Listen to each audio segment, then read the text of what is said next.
In chess, a cross-check is a tactic that is commonly used in queen versus queen endgames. What it basically is a check that's played in response to another check. Now, it can also be interpreted as where if you move the king, that results in a discovered check.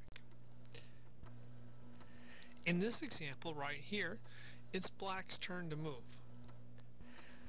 Now, if you look closer, you'll notice that there are 3 different ways black's queen can put white's king in check.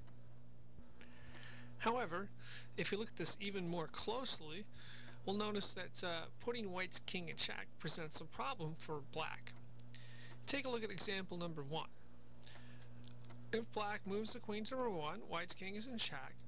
Well, white can simply respond by moving the queen to g2 and blocking the check. This results in a cross-check of black's king. And that presents a problem for black in that if black moves the king, they lose the queen and essentially the game. And if black recaptures the queen, the result is a draw by insufficient material. Now let's take a look at example number 2. Black decides to move its queen there, puts the king in check.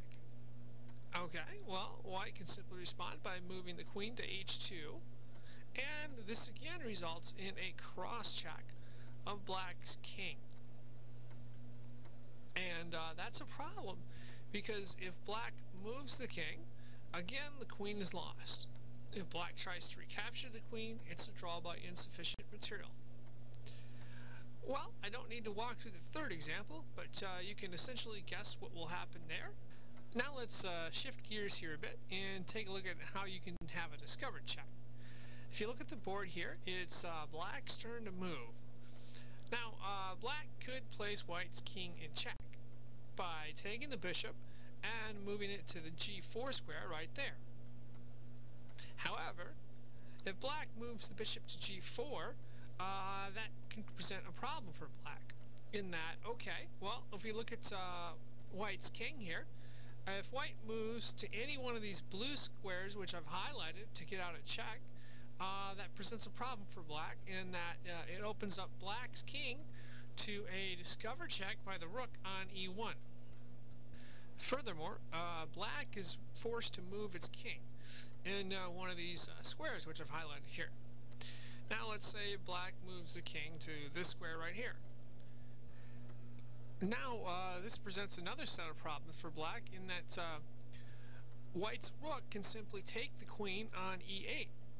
And if black decides to recapture, that results in a trade that's not good for black. In other words, white will give up a rook and get a queen in exchange for that.